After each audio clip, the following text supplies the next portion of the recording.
Innal hamdalillah nahmaduhu wa nasta'inuhu wa nastaghfiruh wa na'udzu billahi min shururi anfusina wa min sayyiati a'malina may yahdihillahu fala mudilla lahu wa man yudlil fala hadiya lahu. Asyhadu an la ilaha illallah wahdahu la syarika lah wa asyhadu anna Muhammadan 'abduhu wa rasuluhu la nabiyya ba'da amma ba'd. Ya ayyuhalladzina amanu taqullaha haqqa tuqatih wa la tamutunna illa wa antum muslimun. يا أيها الناس اتقوا ربكم الذي خلقكم من نفس واحدة وخلق منها زوجها وبث منهما رجالا كثيرا ونساء واتقوا الله الذي تساءلون به والأرحام إن الله كان عليكم رقيبا يا أيها الذين آمنوا اتقوا الله وقولوا قولا سديدا يصلح لكم أعمالكم ويغفر لكم ذنوبكم ومن يطع الله ورسوله فقد فاز فوزا عظيما. أما بعد فإن أصدق الحديث كتاب الله وخير الهدي هدي محمد صلى الله عليه وسلم وشر الأمور محدثاتها فإن كل محدثة بدعة وكل بدعة ضلالة. إخوة الإسلام, saudara kaum muslimin, kaum muslimat, ikhwani akhwati rahimani wa rahimakumullah. Alhamdulillah, kita bersyukur kepada Allah Subhanahu wa taala pada malam yang berbahagia ini. Allah kembali memberikan kemudahan kepada kita bersama untuk bersua dan berjumpa di dalam rumah Allah Subhanahu wa taala. Di dalam sebuah hadis yang sangat mulia, Nabi sallallahu alaihi wasallam menyebutkan, "Man tatahhara fi baitihi fa ahsana al-wudu, thumma atal masjida." Barang siapa yang berwuduk di rumahnya, kemudian mereka menyempurnakan wuduknya dan datang ke rumah Allah Subhanahu wa taala, fa huwa zairullah, maka orang tersebut adalah orang yang sedang bertamu ke rumah Allah Subhanahu wa taala. Maka siapapun yang bertamu ke rumah Allah Subhanahu wa taala sudah pantas bagi Allah Subhanahu wa taala untuk memuliakan tamunya, dan kita sedang menjadi tamunya Allah Subhanahu wa taala. Ketika kita menjadi tamu Allah Subhanahu wa taala, maka tentu ada adab, ada etika yang harus kita jaga, karena rumah Allah Subhanahu wa taala adalah rumah yang tidak boleh disandarkan kepada siapapun, sehingga masjid itu disebut dengan baitin min buyutillah, disandarkan kepada Allah karena kemuliaannya. Maka kewajiban kaum muslimin ketika mereka berada di dalam rumah Allah Subhanahu wa taala untuk mengetahui adab dan etika, karena mereka sedang bertamu di rumah Allah Subhanahu wa taala. Kalau seandainya kita bertamu di rumah manusia, di rumah pejabat, di rumah ustaz, maka kita akan menjaga adab dan etika. Bagaimana dikala kita bertamu ke rumah Allah Subhanahu wa taala, dan hak atau kewajiban atau yang dilakukan oleh Allah kepada mereka yang bertamu ke rumahnya, disediakan pahala-pahala yang luar biasa, dan di antara salah satunya itu merupakan di antara langkah menuju surga Allah Subhanahu wa taala. Dan semoga Allah mudahkan semua kita masuk ke dalam surga. Amin amin ya rabbal alamin.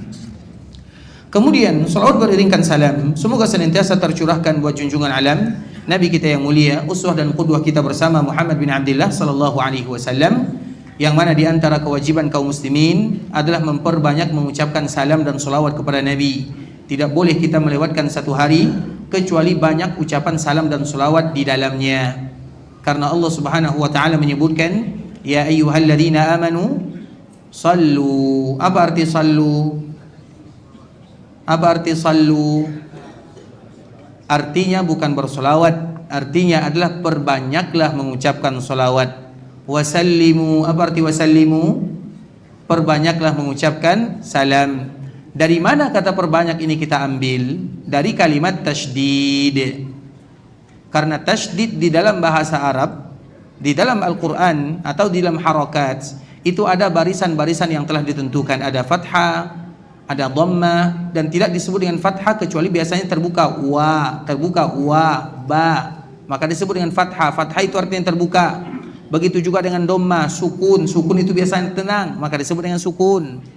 Kemudian ikhwatul Islam, salah satunya adalah syiddah atau tasydid. Tasydid itu artinya penekanan. Tidaklah huruf atau harokat tasydid masuk ke dalam sebuah bahasa kecuali maknanya akan berubah, ditekankan maknanya. Maka di antara nama Nabi sallallahu alaihi wasallam adalah Muhammad.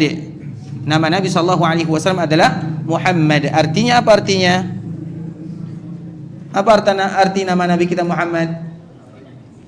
yang banyak dipuji. Dari mana datang kalimat banyak? Dari kalimat syiddah atau dari kalimat tasydid, Muhammadun. Begitu juga ya ayyuhalladzina amanu sallu. Dari mana datang kalimat perbanyaklah mengucapkan salawat? Karena huruf lamnya itu ditekankan, sallu, syiddahnya ada tasydidnya. Begitu juga wasallimu, sallimu, perbanyaklah mengucapkan salam dan salawat kepada Rasulullah sallallahu alaihi wasallam. Karena ibadah ini merupakan di antara ibadah yang mudah dilakukan namun memiliki pahala yang luar biasa, dan di antara salah satu bentuk pahala yang disediakan oleh Allah bagi mereka yang memperbanyak mengucapkan salam dan salawat kepada Nabi sallallahu alaihi wasallam, dimudahkan urusannya di dunia dan dimudahkan langkahnya masuk ke dalam surga Allah Subhanahu wa taala. Allahumma salli ala Muhammad wa ala azwajihi wa dhurriyyatihi kama sallaita ala Ibrahim wa ala ali Ibrahim innaka Hamidum Majid. Allahumma barik ala Muhammad wa ala azwajihi wa dhurriyyatihi kama barakta ala Ibrahim wa ala ali Ibrahim innaka Hamidum Majid. Ikhwatul Islam, saudara kaum muslimin, kaum muslimat, ikhwani akhwati rahimani wa rahimakumullah. Pada kesempatan kali ini kita akan membahas pembahasan ringan berkaitan dengan bahagia dengan sunnah Rasulullah sallallahu alaihi wasallam. Siapa pula yang tidak bahagia dengan sunnah Nabi sallallahu alaihi wasallam? Jangankan sunnah Nabi dalam bentuk, dalam perkara agama, dalam masalah dunia pun kita akan merasa bahagia dengan apa yang dilakukan oleh Nabi sallallahu alaihi wasallam.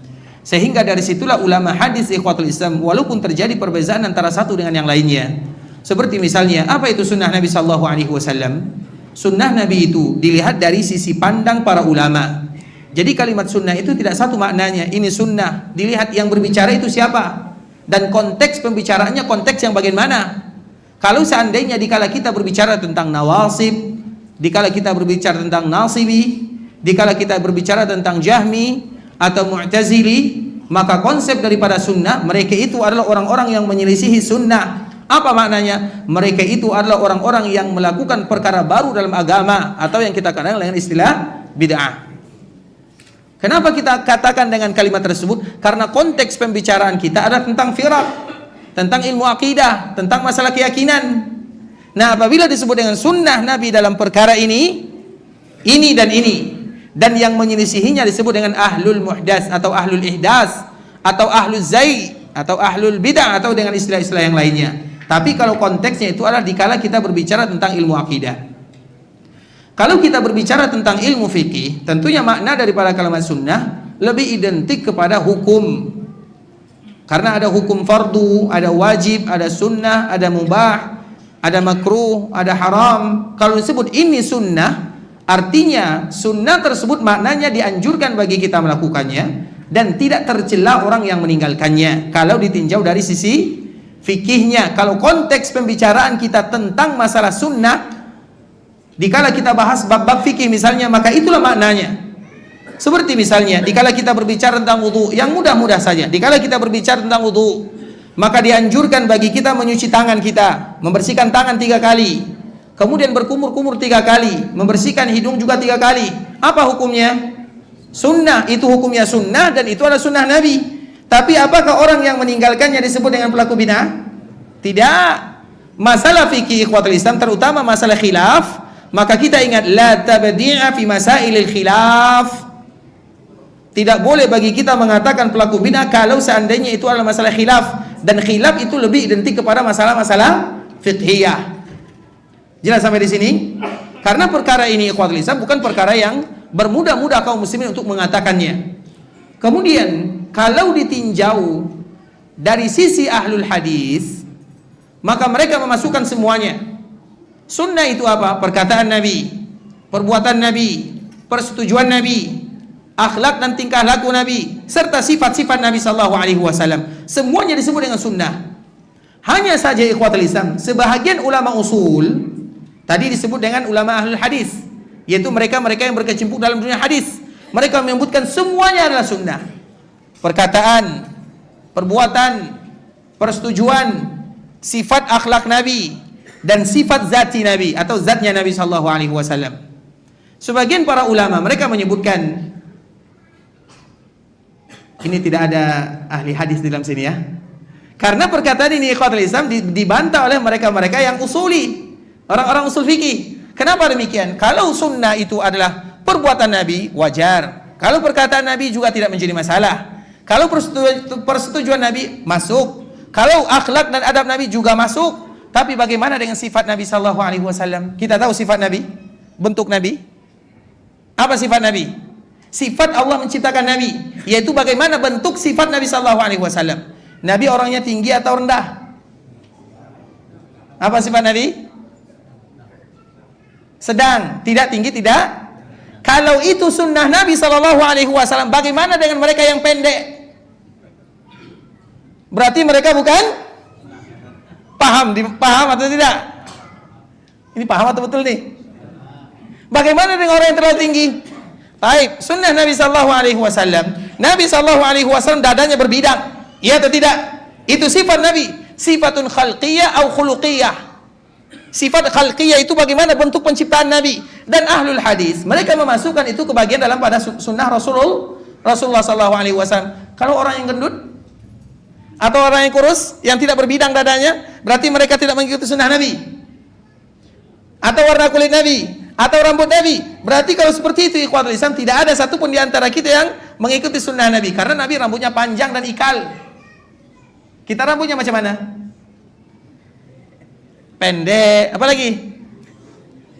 Lurus, apa lagi? Apa ada di antara kita yang mirip rambutnya dengan Nabi sallallahu alaihi wasallam? Nah, sehingga ulama usuli mereka mengambil dari sisi ini. Jadi yang 4 masuk, yang 1 tidak mungkin menjadi bagian sunnah Nabi sallallahu alaihi wasallam. Karena sunnah Nabi itu adalah perkataan, perbuatan, persetujuan, adab dan etika atau perbuatan Nabi sehari-hari. Kemudian sifat zatnya Nabi sallallahu alaihi wasallam. Sifatun khalqiyah, khalqiyah itu bagaimana bentuk Allah menciptakannya. Mungkinkah kita harus menyerupai bentuk fisik Nabi sallallahu alaihi wasallam? Mungkin atau tidak? Bisa jadi iya, bisa jadi tidak. Tapi kalau ada orang yang bisa memungkinkan untuk menyerupai sifat Nabi atau fisik Nabi, tapi tidak semua yang bisa melakukan yang demikian, maka orang-orang usuli, orang-orang usul fikih, mereka mengatakan yang bagian poin ini tidak dimasukkan bagian daripada sunnah Rasulullah sallallahu alaihi wasallam. Itu sunnah dalam bentuk Allah menciptakan Rasulullah sallallahu alaihi wasallam. Karena bagaimanapun ketika Allah menciptakan kita itu bukan pilihan. Artinya kita seperti ini, bukan kita yang memilihnya.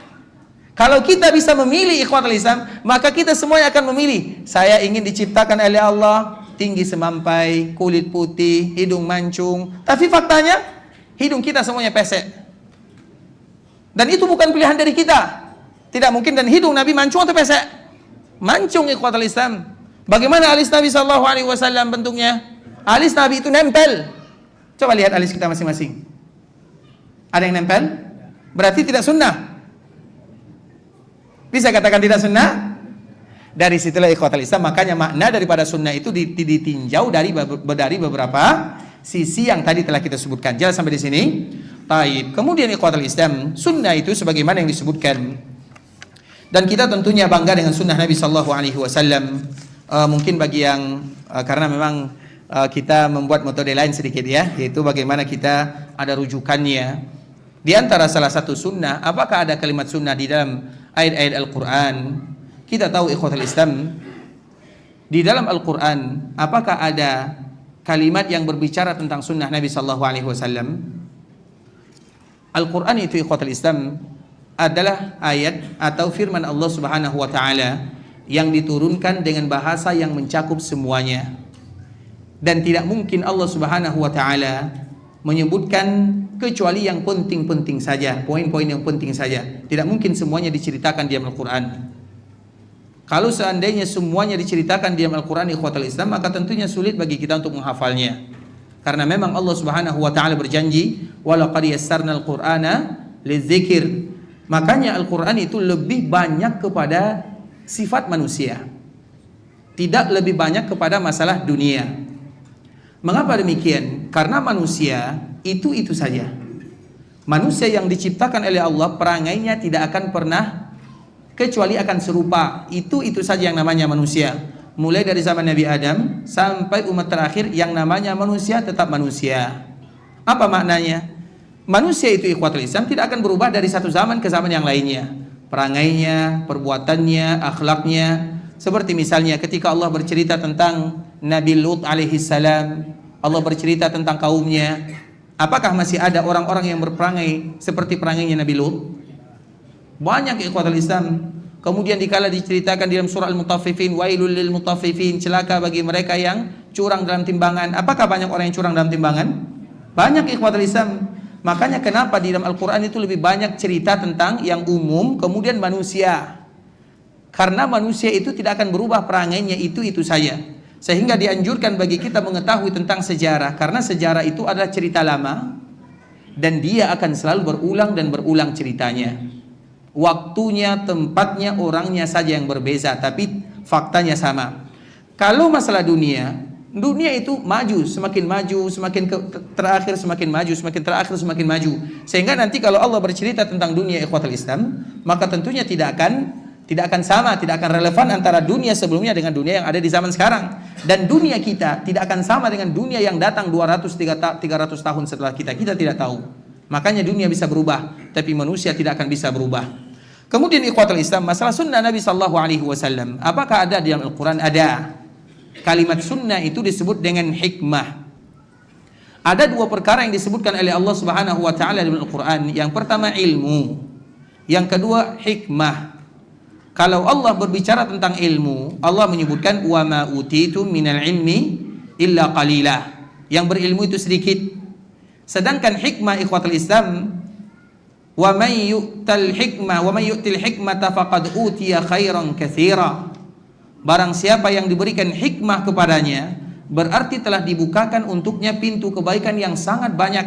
Dan orang yang pertama kali dibukakan pintu kebaikan yang sangat banyak adalah Rasulullah sallallahu alaihi wasallam. Maka apabila ada kalimat hikmah di dalam Al-Quran yang bergandengan dengan Alkitab wal hikmah, maka makna daripada kalimat hikmah tersebut adalah as-sunnah. Bisa kita lihat di halaman Muqaddimah Ikhwatul Islam sebelum pendahuluan, yaitu halaman 1. Sebelumnya di halaman 1 di sampingnya kita nukilkan perkataan Imam At-Tabari rahimahullahu taala, al-hikmah adalah as-sunnah yang Allah Subhanahu wa taala wahyukan kepada Nabi sallallahu alaihi wasallam selain Al-Qur'an. Apa kaedahnya? Kaedahnya apabila digandengkan kalimat al-kitabu wal hikmatu. Kenapa disebut dengan al-hikmah? Karena kalimat al-hikmah ini lebih luas daripada kalimat sunnah. Maknanya lebih luas daripada kalimat sunnah. Tapi apabila disebut dengan kalimat al-hikmah, maka makna al-hikmah itu adalah as-sunnah. Seperti misalnya firman Allah Subhanahu wa taala dalam surah Al-Imran, laqad manna Allah 'alal mu'minina idz ba'atsa fihim. Halaman sebelumnya, laqad manna Allahu 'alal mu'minina idz ba'atsa fihim rasulan min anfusihim yatlu 'alaihim ayatihi wa yuzakkihim wa yu'allimuhumul kitaba wal hikmah.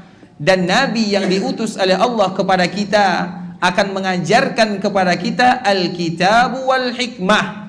Artinya nabi mengajarkan kepada kita Al-Quran dan sunnah. Karena dua perkara ini tidak bisa dipisahkan. Apakah ada makna sunnah di dalam Al-Quran? Banyak sekali ikhwatul Islam. Maka Imam At-Tabari rahimahullahu ta'ala memberikan kesimpulan, kalau seandainya digandengkan kalimat Alkitab itu bisa mencakup semuanya, tapi maknanya adalah Al-Quran. Maknanya adalah Al-Quran, bukan kitab yang lain. Begitu juga dengan Al-Hikmah juga mencakup yang lain. Tapi kalau bergandengan antara Alkitab wal hikmah, maka artinya adalah Al-Quran dan As-Sunnah Rasulullah sallallahu alaihi wasallam. Kemudian ikhwatul Islam, kita tahu sunnah Nabi sallallahu alaihi wasallam artinya adalah at-tariqah. Tariqah itu adalah metode. Dianjurkan bagi kaum muslimin mengikuti metode, cara, jalan yang ditempuh oleh Nabi sallallahu alaihi wasallam dalam setiap perkara, dalam setiap apapun. Bahkan kalau seandainya kita contohkan perkara-perkara dunia pun dianjurkan bagi kita untuk mencontoh Nabi sallallahu alaihi wasallam. Walau ada yang tidak mencontoh Nabi, mereka tidak tercela dengannya. Maka tidak salah kalau seandainya Abdullah bin Umar radhiyallahu taala anhu mengikuti segala bentuk gerak-gerik Nabi sallallahu alaihi wasallam semuanya. Bahkan cara berjalan Nabi, bahkan dia akan misalnya buang air, buang hajat, salat di tempat Nabi salat. Itu sebenarnya tidak salah ikhwatul Islam. Yang demikian tidak salah karena itu adalah perkara dunia. Kita tidak diwajibkan mencontoh Nabi sallallahu alaihi wasallam dalam perkara dunia. Yang wajib itu adalah dalam perkara agama. Tapi kalau ada yang mencontoh Nabi, menjadikan cara hidupnya, metodenya dengan Nabi sallallahu alaihi wasallam, maka itu juga tidak menjadi masalah. Kita tidak boleh mencelanya. Itu dikembalikan kepada dirinya. Kalau seandainya tidak menyiksa dirinya dan tidak bertentangan dengan tradisi atau adab dan etika yang ada di daerahnya, itu kaedahnya. Kalau ada di antara kaum muslimin yang ingin meniru gaya hidup Nabi sallallahu alaihi wasallam, ahlan wa sahlan, tidak menjadi masalah. Dan itu adalah bentuk kecintaan dia kepada Nabi sallallahu alaihi wasallam.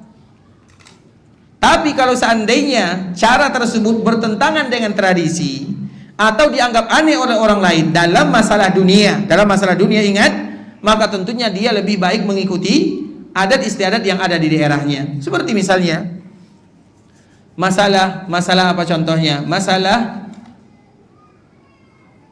kendaraan misalnya, atau masalah pakaian misalnya. Kita tidak menjadi masalah mengikuti gaya pakaian yang ada di zaman Nabi sallallahu alaihi wasallam. Tapi kalau seandainya itu bertentangan dengan yang ada di daerah kita, bahkan menimbulkan kegaduhan, maka tinggalkan, karena itu perkara dunia, bukan bentuk pakaian, bukan cara pakaian-pakaian yang diajarkan oleh Nabi, tapi bentuk warna pakaiannya atau bentuk pakaiannya atau bagaimana ukuran pakaiannya, karena itu semuanya adalah perkara dunia. Oleh karenanya ikhwatul Islam, ada salah satu contoh yang terjadi antara Al-Abbas dengan Umar bin Khattab radhiyallahu taala anhu. Umar adalah salah seorang sahabat yang kita tahu dia itu adalah bentengnya fitnah. Apa maknanya? Selagi ada Umar, maka fitnah tidak akan pernah masuk ke dalam tubuh kaum muslimin. Itu adalah Umar. Dan Nabi SAW memberitahukan bahwa benteng ini suatu saat nanti akan dirobohkan. Apa makna dirobohkan? Bahwa Umar itu akan wafat dalam keadaan terbunuh. Itu makna benteng dirobohkan. Karena Aisyah radhiyallahu taala anha, dikala Nabi mengatakan kalimat ini, Aisyah bertanya, apakah benteng ini terbuka secara baik-baik atau dia dirobohkan? Nabi mengatakan dirobohkan, artinya Umar tidaklah wafat secara baik-baik. Dia wafat dalam keadaan terbunuh. Dan itu bukan Umar saja. Begitu juga dengan sahabat yang lainnya, Utsman. Utsman itu ikhwatul Islam, dikala dia direbut kekuasaannya, maka ada yang bertanya kepadanya, ala tuqatil? Tidakkah engkau melawan? Utsman, dia punya kekuatan, dia pemimpinnya. Tapi dikala ada orang-orang sebahagian kecil ingin merebut kepemimpinannya, maka dia bersabar saja. Dan dia menyebutkan, karena Nabi menjanjikan kepadaku yang demikian. Bahkan dia bermimpi sebelum dia terbunuh, aftir indana, hendaklah engkau berbuka bersama kami wahai Utsman. Apa maknanya? Karena memang Utsman terbunuh dalam keadaan berpuasa, dan dia berbuka bersama mertuanya baginda Rasulullah sallallahu alaihi wasallam. Begitu juga dengan Ali bin Abi Thalib. Ali bin Abi Thalib menyebutkan, aku tidak akan wafat sampai jenggotku memerah, atau sampai jenggotku berwarna merah. Apa maknanya? Berdarah.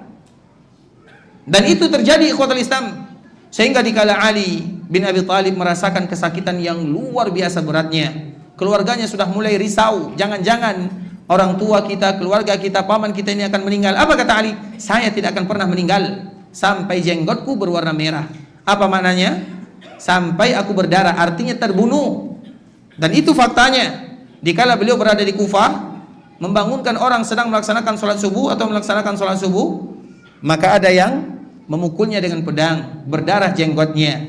Dan dikala jenggotnya berdarah, dia pun memegangnya. Inilah yang disebutkan oleh Rasulullah sallallahu alaihi wasallam. Artinya ikhwatul Islam, dikala kita berbicara tentang Nabi sallallahu alaihi wasallam, sunnah Nabi sallallahu alaihi wasallam, maka itu adalah metode, cara. Kemudian kita lihatkan lagi dalam masalah perkara dunia, dicontohkan oleh Umar. Jadi Umar ini pernah melewati gang-gang yang ada di kota Madinah, rumah-rumah perumahan.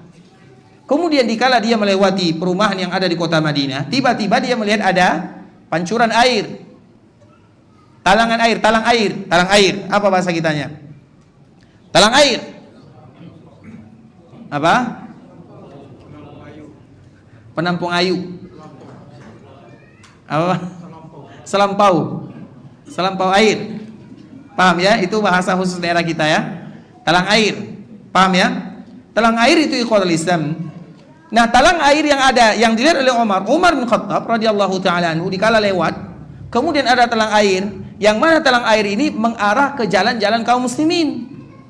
Sehingga Umar berpendapat, kalau talang air ini diarahkan ke arah jalan kaum muslimin bisa mengganggu kaum muslimin, terutama dikala musim hujan ataupun dikala ada percikan air ataupun yang semisalnya, maka dia merubah posisinya. Kemudian ikhwatul Islam, dikala posisinya sudah dirubah, dilihat oleh Al-Abbas. Ketika Al-Abbas melihatnya, dia bertanya, siapa yang melakukan ini? Maka orang-orang mengatakan Umar. Dia pun langsung pergi ke rumah Umar. Wahai Umar, tahukah kamu yang membuat talang air itu mengarah ke jalan-jalan kaum muslimin adalah Rasulullah sallallahu alaihi wasallam. Dikala mendengarkan kalimat Rasulullah sallallahu alaihi wasallam yang membuatnya, maka Umar langsung berlari. Kemudian mengatakan, wahai Abbas, injak pundakku, artinya jadikan pundakku sebagai pijakan. Kemudian perbaiki lagi, kembalikan sebagaimana Nabi telah melakukannya. Padahal perkara telang air, perkara dunia. Tapi para sahabat mereka tidak mau merubah apa yang telah disebutkan oleh baginda Rasulullah sallallahu alaihi wasallam. Begitu mereka mencintai Nabi sallallahu alaihi wasallam, dan begitulah mereka menghargai sunnah-sunnah Nabi sallallahu alaihi wasallam dalam urusan dunia. Hanya saja ikhwatul Islam, dalam perkara dunia itu kita tidak dipaksa dengannya. Makanya dikala kita memakai pakaian jubah atau saub, pakaian jubah ini, kita dipaksa memakainya atau tidak? Bebas. Syaratnya selama menutup aurat. Selama menutup aurat, maka silakan kita pakai. Dan setiap daerah mereka memiliki pakaian masing-masing. Silakan mereka mengikutinya. Kalau ada yang memakai pakaian jubah atau saub, istilahnya saub, dengan alasan karena ini adalah pakaian yang disukai oleh Nabi sallallahu alaihi wasallam, dia dapat pahala atau tidak? Dapat pahala dengannya, walau itu adalah perkara yang berkaitan dengan dunia. Itulah sunnah Nabi sallallahu alaihi wasallam, at-tariqah. Jadi at-tariqah itu bisa jadi cara dunia, dan yang kita bahas di sini adalah perkara-perkara yang berkaitan dengan masalah agama. Kalau masalah dunia ikhwatul Islam, tentunya yang melakukan alhamdulillah. Kalau dia berniat melakukannya karena mencontoh Nabi sallallahu alaihi wasallam, maka tidak menjadi masalah. Tapi kalau dalam perkara agama, kita tidak ada pilihan kecuali semuanya wajib mencontoh Nabi sallallahu alaihi wasallam. Jadi perkara sunnah Nabi sallallahu alaihi wasallam yang kita bahas, lebih kita fokuskan adalah masalah-masalah agama. Kemudian ikhwatul Islam, kewajiban mengikuti sunnah Nabi sallallahu alaihi wasallam, karena memang ini halaman 11 ya. Kewajiban mengikuti sunnah Nabi sallallahu alaihi wasallam. Kita tahu umat Nabi adalah umat yang termulia di antara umat-umat yang ada. Apa yang membuat mereka mulia? Umat Nabi akan menjadikan mereka sebagai umat yang termulia karena kecintaan mereka kepada baginda Rasulullah sallallahu alaihi wasallam dan karena kepatuhan mereka terhadap baginda Nabi. Itulah penyebabnya kenapa umat Nabi menjadi mulia. Artinya, kalau ada umat Nabi tidak patuh dan tidak tunduk kepada Nabi, bahkan benci terhadap perkara-perkara yang dianjurkan oleh Nabi sallallahu alaihi wasallam, maka kemuliaan itu akan dicabut darinya. Karena tidak mungkin orang yang melaksanakan sunnah Nabi dalam urusan agama tidak mulia. Semuanya akan mulia. Hanya saja itu tergantung zaman. Ada zaman di mana kaum muslimin kuat, ada zaman di mana kaum muslimin lemah. Ada zaman di mana orang melakukan sunnah Nabi mereka dianggap aneh, dan itu bukan perkara yang sudah terbiasa demikian. Contoh misalnya Nabi Lut. Di zaman Nabi Lut ini ikhwatul Islam, Nabi Lut itu dengan Nabi Ibrahim itu satu zaman. Nabi Lut dengan Nabi Ibrahim satu zaman. Dan Nabi Lut itu adalah anak paman daripada Nabi Ibrahim. Kemudian Nabi Lut dan Nabi Ibrahim, ada dua orang nabi yang pertama kali berhijrah di jalan Allah Subhanahu wa taala. Nabi Ibrahim berhijrah, Nabi Lut juga berhijrah. Nah, ketika mereka berpisah, diutus kepada kaum yang berbeza atau yang berbeda. Kemudian Nabi Lut diutus kepada kaum yang mereka suka sesama jenis. Ketika Nabi Lut mengajak mereka kepada fitrah, kepada kebaikan, apa jawaban daripada kaum Nabi Lut? Akhriju ala Lutin min qaryatikum innahum unasun yatatahharun. Kalimat ini kalimat yang akan selalu kita dengarkan sepanjang masa. Wahai kalian semuanya, keluarkan Nabi Lut, keluarkan mereka, usir mereka dari kampung halaman kita. Kenapa alasannya? Innahum unasun yatatahharun. Dia itu orang yang sok suci. sok bersih, sok pintar, sok pandai, itulah bahasanya. Kalimat ini akan selalu kita dengarkan. Yang berusaha menerapkan sunnah Nabi Sallallahu Alaihi Wasallam dibilang so alim. Oh, kamu sudah jadi ustadz ya?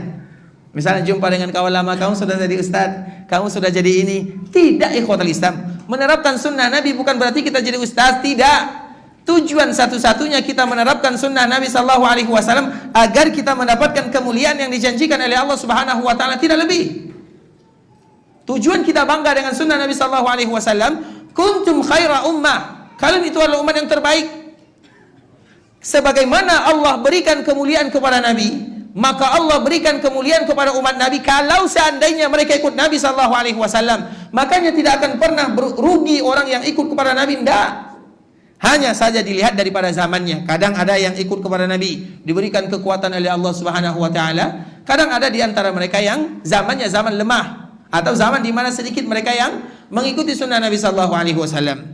Makanya perintah untuk mengikuti sunnah Nabi Sallallahu Alaihi Wasallam dilihat dari sisi pandang pembahasan atau makna sunnah yang tadi telah kita bahas. Kalau seandainya ditinjau dari segi akidah, maka wajib hukumnya kita mengikuti sunnah Nabi. Kalau seandainya ditinjau dari hukum hadis, wajib hukumnya bagi kita mengikuti sunnah Nabi Sallallahu Alaihi Wasallam. Tapi kalau seandainya ditinjau dari hukum yang lain, fikihnya atau pendalilannya, pendalilan itu disebut dengan usulnya. Dan itu merupakan di antara perbezaan fikih dengan usulnya. Fikih itu dalilnya, usulnya bagaimana pendalilannya. Maka itu akan diberikan pahala bagi mereka yang mengikutinya. Dan kita tahu ikhwatul Islam, ada salah satu hadis yang sangat indah, dikeluarkan halaman 17 ya, dikeluarkan oleh Imam Bukhari. Wa masalukum wa masalul yahudi wan nasara kamasali rajulin istamala ummala. Perumpamaan kalian dengan umat-umat sebelumnya, orang Yahudi dan orang Nasara, ibarat seperti orang yang mempekerjakan para pekerja. Faqala man ya'malu li ila nisfin nahar ala qirat fa'amilatil yahud. Siapa yang bekerja untukku sebahagian malam, maka orang sebahagian siang, artinya dari pagi sampai siang, sebahagian hari. Maka orang Yahudi pun beramal, diberikan kepada mereka satu qirat. Faqala man ya'malu li min nisfin nahari ila al-'asar. Siapa di antara kalian yang mau bekerja dari siang sampai asar, waktu yang semestinya kita beristirahat, dari siang sampai asar, waktu yang panas, penat, lelah.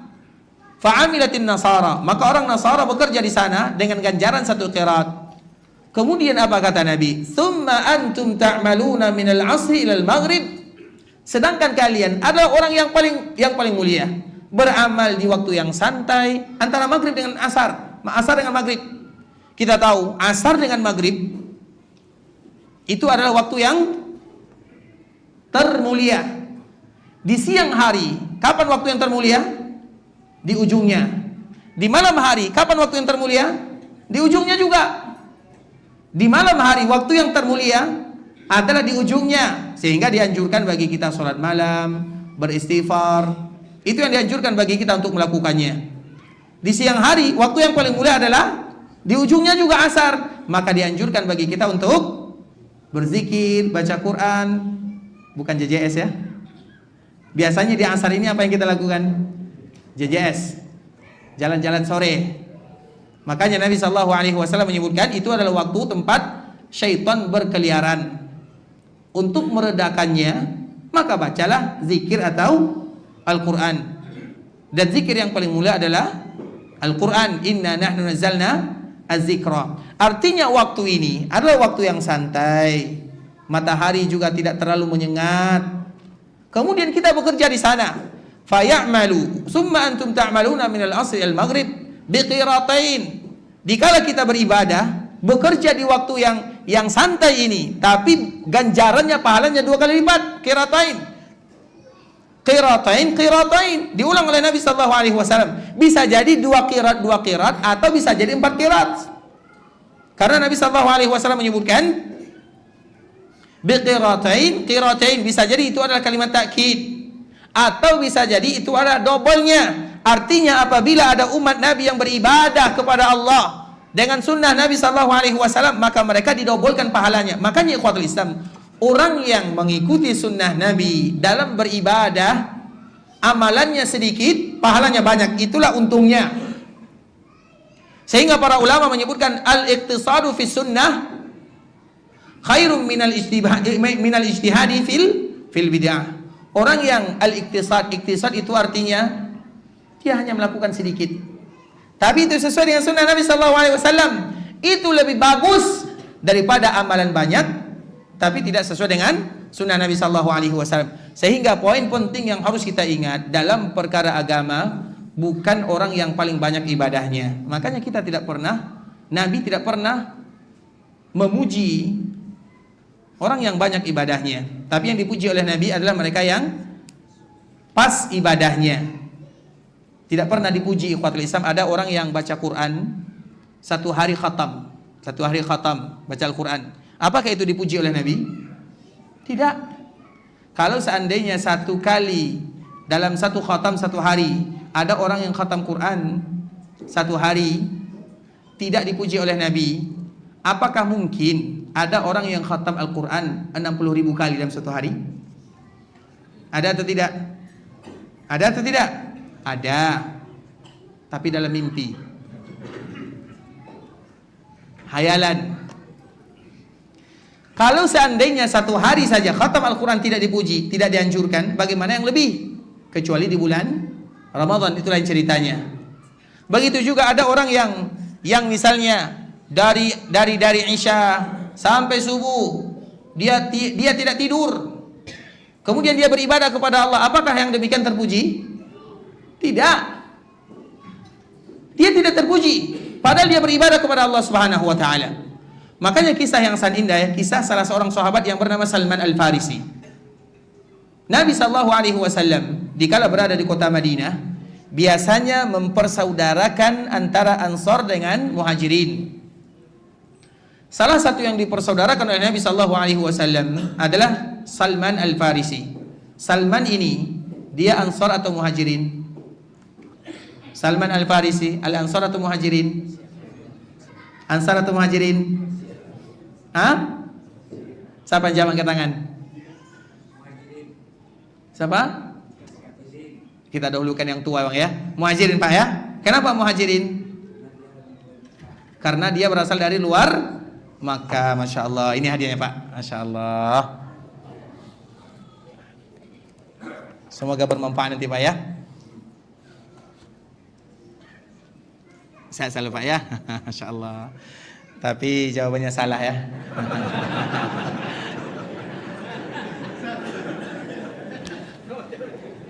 Yang penting hadiahnya pak ya. Jawaban urusan kedua. Nah itu dia. Tayyib. Salman Al-Farisi tidak Muhajirin, tidak pula Ansar. Salman minna Ahlul Bait kata Nabi. Salman itu dari keluarga kami Ahlul Bait. Karena orang Muhajirin berebutan dengan orang Ansar. Salman untuk kami. Satu yang mengatakan Salman untuk kami. Saking mulianya sahabat ini. Yang Ansar mengatakan Salman untuk kami. Yang Muhajir mengatakan Salman untuk kami. Maka di saat itulah Nabi mengatakan Salman minna, Salman untuk kami. Kalau sudah untuk Nabi selesai. Jelas ya? Jawabannya benar tapi salah, itu saja. Bagaimana maknanya terjemahkan sendiri. Tayyib. Nah Salman ini ikhwatul Islam dipersaudarakan oleh Nabi dengan salah seorang sahabat yang namanya Abu Darda. Sahabat yang mulia, rajin ibadahnya. Istrinya adalah Ummu Darda, Abu Darda dengan Ummu Darda. Jadi Abu Darda ini atau Ummu Darda dikala Salman, karena dulu persaudaraan yang dilakukan oleh Nabi, yang dipersaudarakan oleh Nabi itu ikhwatul Islam, persaudaraan ukhuwah betul-betul melengket, artinya betul-betul mereka hampir saja mereka bisa mewarisi. Saking kuatnya persaudaraan ini. Akan Nabi sallallahu alaihi wasallam bainal muhajirin wal ansar. Ketika Nabi mempersaudarakan antara Muhajirin dengan Ansar, persaudaraan mereka itu persaudaraan karena Allah. Seolah-olah mereka betul-betul bersaudara. Makanya hampir saja mereka saling mewarisi.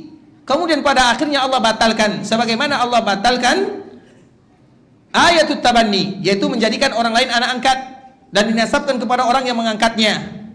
Kalau ada di antara kita yang mengambil anak angkat, nasabkan kepada orang tua kandungnya, jangan nasabkan kepada kita.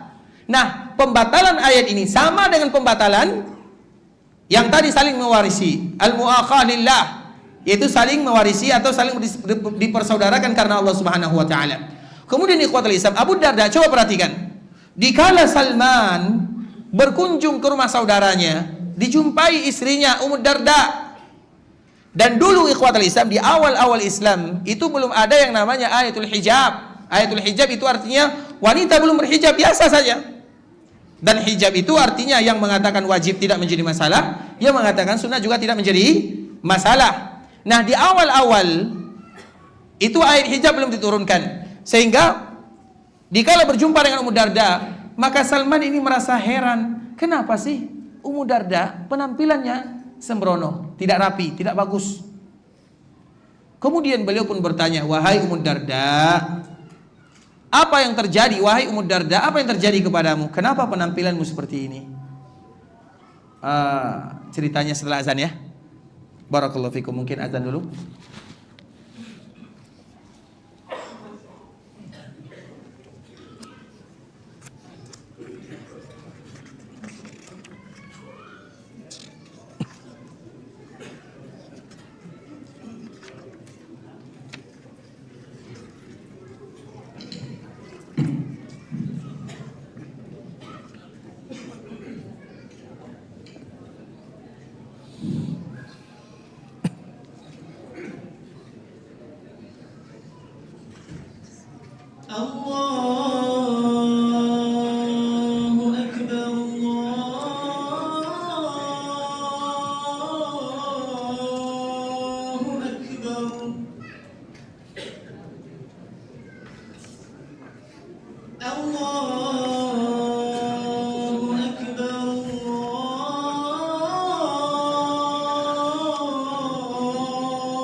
Alhamdulillah ala ihsani wa syukru lahu ala taufiqihi wa amtinani wa ashhadu an la ilaha illallah wahdahu la syarika lahu ta'ziman li sya'ni wa ashhadu anna Muhammadan 'abduhu wa rasuluhu da'i ila ridwani wa sallallahu wa sallam ala nabiyyina Muhammadin wa ala alihi wa sahbihi wa sallama tasliman mazida amma ba'du.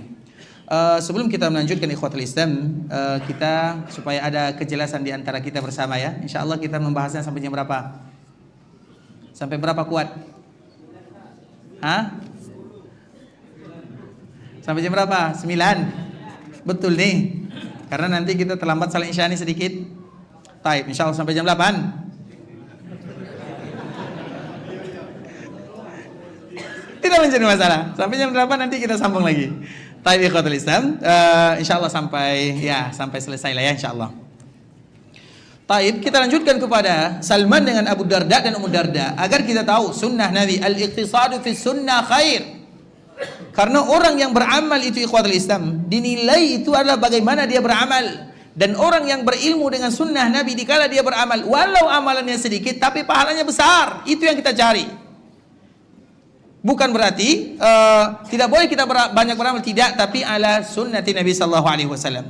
Makanya tadi kita contohkan antara Salman dengan Abu Darda dan Ummu Darda. Ummu Darda ini penampilannya tidak bagus.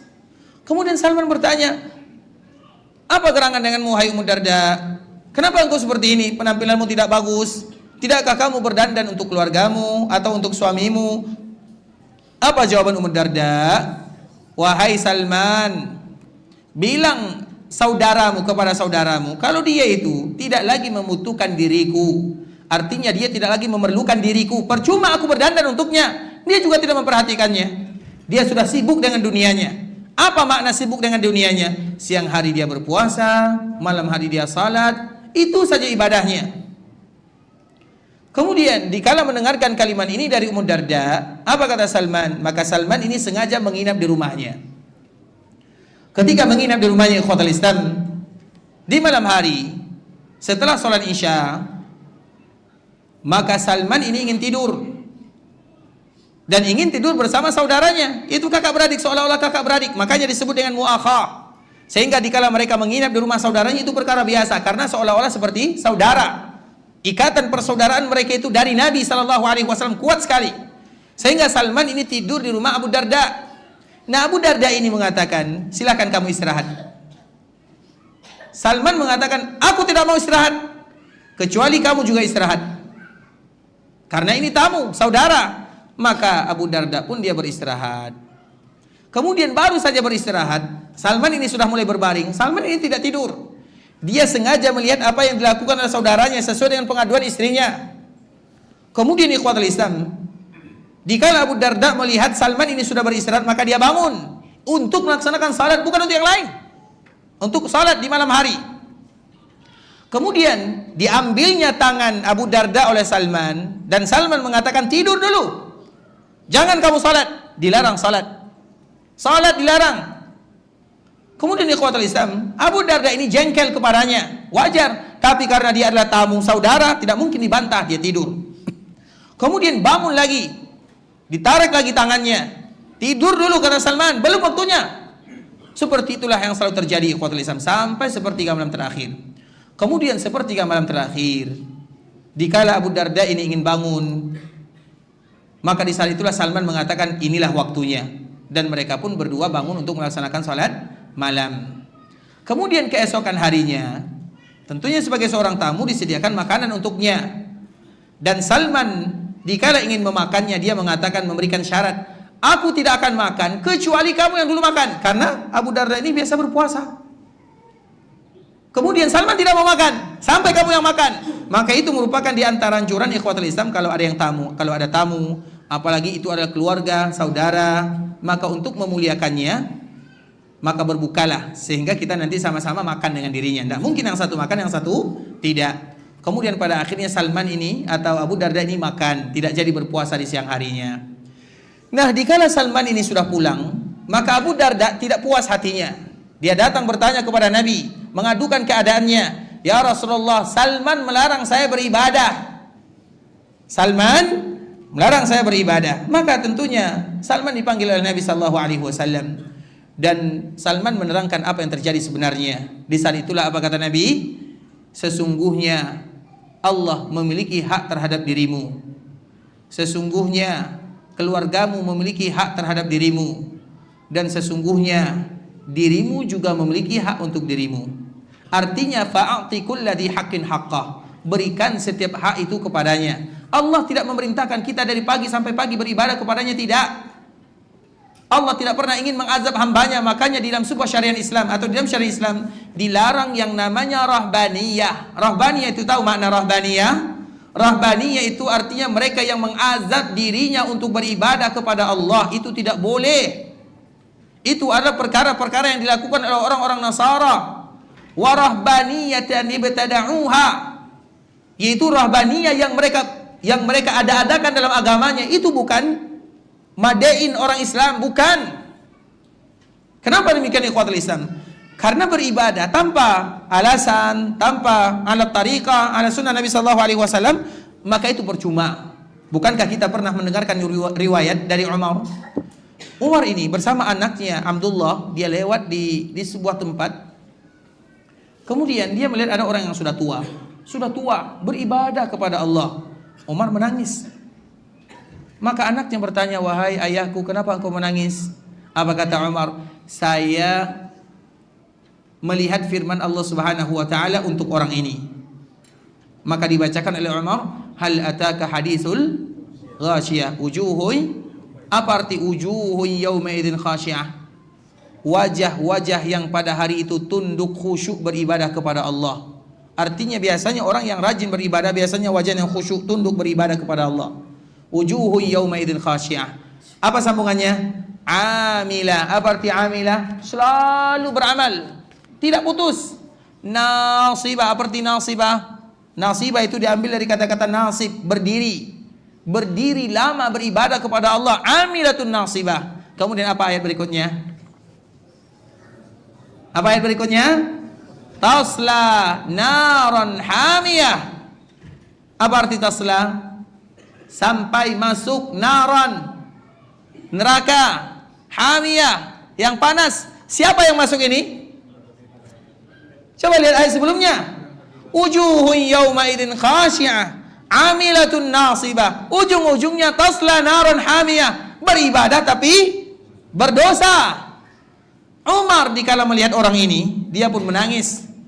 Karena orang ini sudah tua, lelah beribadah kepada Allah Azza wa Jal, tapi bukan berada di atas cahaya sunnah baginda Rasulullah sallallahu alaihi wasallam. Tasla naran hamiyah tusqa min ainin aniyah. Oleh karenanya ikhwatul Islam, itu merupakan perkara-perkara yang harus kita hati-hati.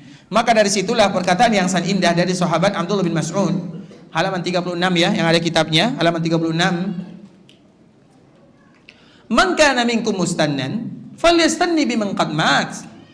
Siapapun di antara kalian yang ingin melakukan sunnah, ikuti mereka yang sudah wafat. Fa innal hayya la tu'man alaihi fitnah. Karena orang hidup itu belum aman. Orang yang masih hidup, kehidupan tidak akan aman. Kemudian ulaika ashabu Muhammadin sallallahu alaihi wasallam. Siapa mereka? Itu sahabat-sahabat Nabi. Kanu afdala hadhil ummah. Mereka adalah umat yang terbaik. Wa abarraha quluba. Orang yang paling bersih hatinya. Wa a'maquha ilma, yang paling dalam ilmunya. Wa aqalluha takallufa. Mereka yang tidak berbelit-belit dalam agama. Mereka yang tidak memberikan beban terhadap hidupnya. Qaumun ikhtarahumullahu li sahbati nabiyyih. Suatu kaum yang Allah pilih mereka menjadi umat Nabi. Wa iqamati dini, mereka yang akan menegakkan agama. Fa'rifu lahum fadlahum, ketahuilah bagaimana keutamaannya. Wattabi'uhum fi atharihim, ikuti gaya beragamanya. Wa tamassaku bimastata'tum min akhlaqihim wa dinihim, berpegang kepada akhlak dan agama yang mereka lakukan. Fa innahum kanu 'alal hudal mustaqim, karena sesungguhnya mereka berada di atas petunjuk yang jelas atau berada di atas jalan yang jelas. Artinya ikhwatul Islam, sunnah Nabi sallallahu alaihi wasallam yang paling paham itu adalah sahabat Nabi. Untuk penjelasannya, penafsirannya, maka tafsir yang paling bagus adalah sahabat Nabi sallallahu alaihi wasallam. Mereka adalah orang yang diturunkan sunnah dan mereka ada. Maka disebut dengan sahabat Nabi. Karena sahabat Nabi itu ikhwatul Islam disebut dengan sahabat Nabi adalah orang yang beriman kepada Nabi, melihat atau berjumpa dengan Nabi, dan wafat dalam keadaan beriman. Itu adalah sahabat Nabi. Mereka adalah orang yang paling dijadikan sebagai contoh, dan mereka sudah meninggal semuanya. Makanya dari sini para ulama mengatakan, siapapun yang mengaku melihat Nabi, siapapun yang mengaku melihat Nabi, maka mereka adalah sahabat Nabi. Paham? Siapapun yang mengaku melihat Nabi, maka mereka adalah sahabat Nabi. Mungkin atau tidak? Adakah kemungkinan kita sekarang bisa melihat Nabi? Mungkin atau tidak? Mungkin. Mungkin atau tidak? Melihat Nabi? Tidak mau lihat Nabi? Mungkin atau tidak kita melihat Nabi sekarang? Mungkin, tapi hanya dalam mimpi. Kalau secara terang-terangan, mungkin atau tidak? Itu yang tidak. Karena siapapun yang melihat Nabi, maka berarti mereka adalah sahabat Nabi. Betul atau salah? Makanya kenapa banyak yang biasanya yang menambah agama itu ikhwatul Islam adalah mereka yang mengaku melihat Nabi secara terjaga. Mudah kan? Karena mereka sahabat. Banyak tidak di zaman sekarang yang masih mengaku sebagai sahabat Nabi? Banyak ya? Saya melihat Nabi. Coba bayangkan, kalau mereka melihat Nabi, apa beda mereka dengan sahabat? Coba sebutkan salah satu perbedaannya.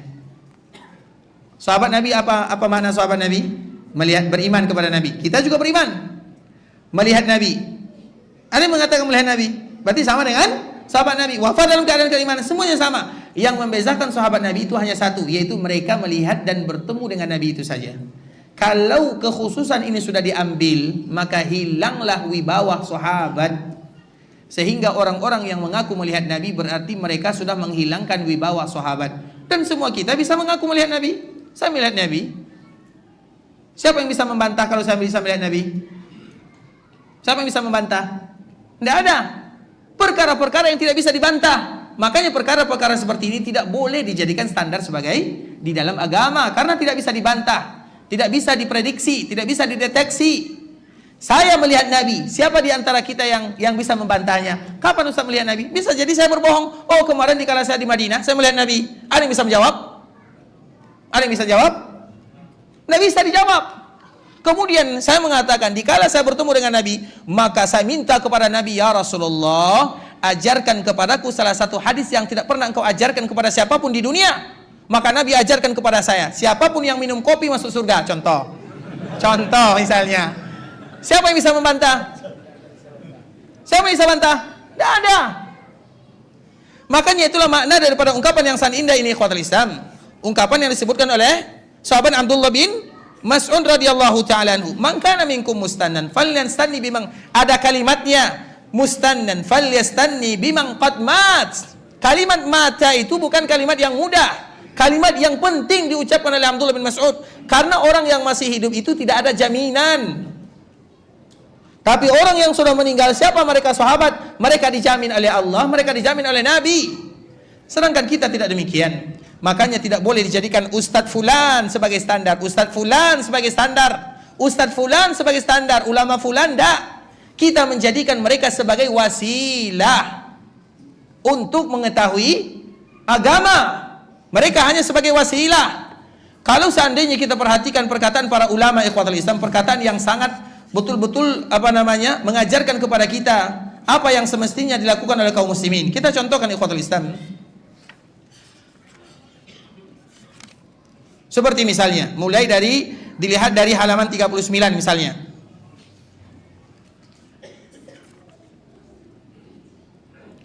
Atau kita ambil saja ucapan yang masyhur ya, 42. Idza qultu qawlan yukhalifu kitab Allah wa khabarur Rasul sallallahu alaihi wasallam fatruku qawli. Ini perkataan yang diucapkan oleh Imam Abu Hanifah.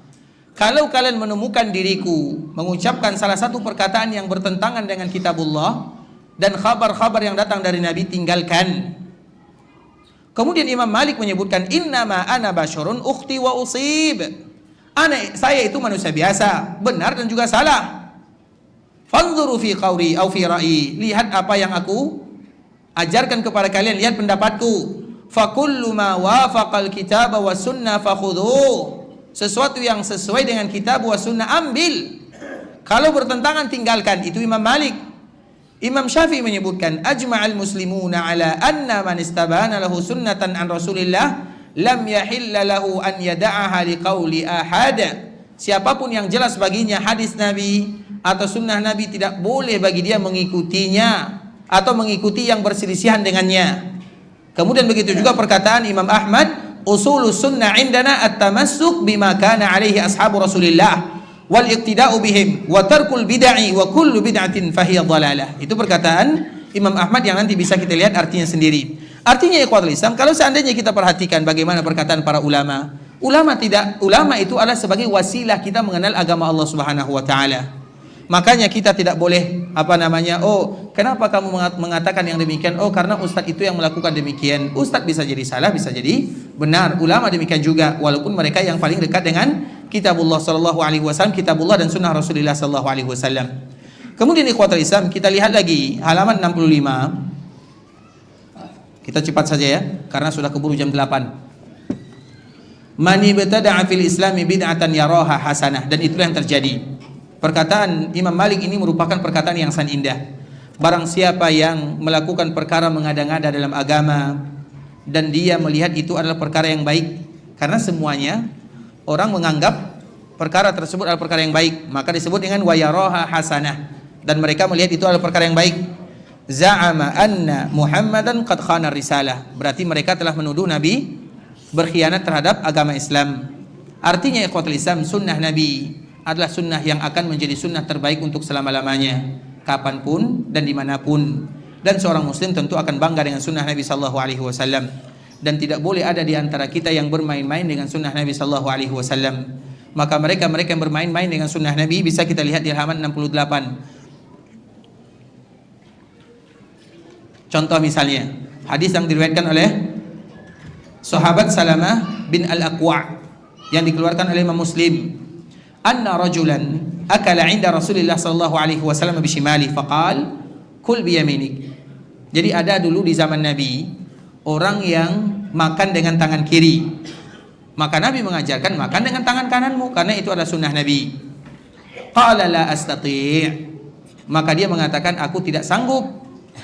Maka Nabi menjawab lastata'ta. Kamu tidak akan sanggup untuk selama-lamanya. Ma mana'ahu illa al-kibr, tidaklah melarang dia melakukan perkara tersebut kecuali karena kesombongan. Apa yang terjadi? Fama rafa'aha ila fi, selama-lamanya tangan kanannya tidak lagi bisa diangkat ke mulutnya, artinya lumpuh total. Padahal makan dengan tangan kanan ikhwatul Islam perkara yang sunnahnya adalah sunnah yang ditekankan. Tapi kalau ada yang meninggalkan karena kesombongan, maka lihat apalah efek sampingnya, lihat bagaimana efek sampingnya. Dan itu bukan perkara yang main-main, masalah sunnah Nabi. Kemudian contoh yang kedua, yaitu halaman 70. Nahan Nabi sallallahu alaihi wasallam an yushraba min fi siqa. Nabi sallallahu alaihi wasallam melarang seseorang minum dari langsung dari tekonya. Misalnya ini teko misalnya. Tidak boleh langsung minum langsung darinya. Seperti ini misalnya, karena sesuatu yang kita tidak tahu apa yang terjadi di dalamnya. Kemudian di dalam riwayat yang dibawakan oleh Imam Ahmad dan Al-Hakim ditambahkan qala Ayyub, yang meriwayatkan hadis ini menyebutkan fa umbitu anna rajulan syariba min fi siqa fa kharajat hayyah. Kemudian tiba-tiba aku diberitahukan ada salah seorang laki-laki yang minum dari mulut teko tersebut. Kita tahu kan teko kan? Langsung dari mulutnya. Apa yang terjadi? Fa kharajat hayyah. Maka tiba-tiba dikala dia minum, kemudian dikala dia menuangkan airnya, ternyata yang ada di mulut tersebut, di mulut teko tersebut adalah ular. Kalau dia meminum ular, bisa jadi memberikan efek bahaya kepadanya. Begitu juga di antara sunnah Nabi sallallahu alaihi wasallam yang lain, halaman 72, la yakhruju ba'dan nida'i minal masjid illa munafik. Kalau sudah azan, tidak ada yang boleh keluar dari masjid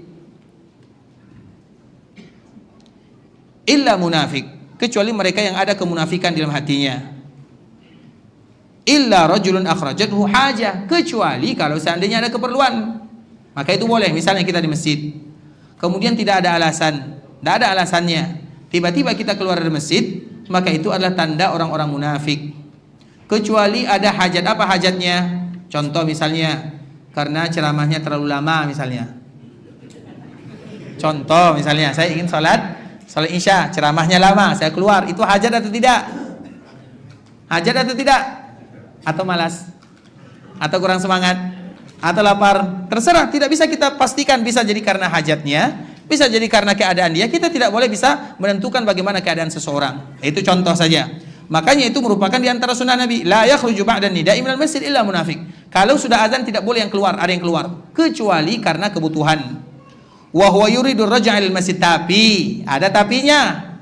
Dan dia juga berkeinginan datang lagi ke masjid. Jadi kalau dia keluar dari masjid karena kebutuhan, berarti dia balik lagi ke masjid.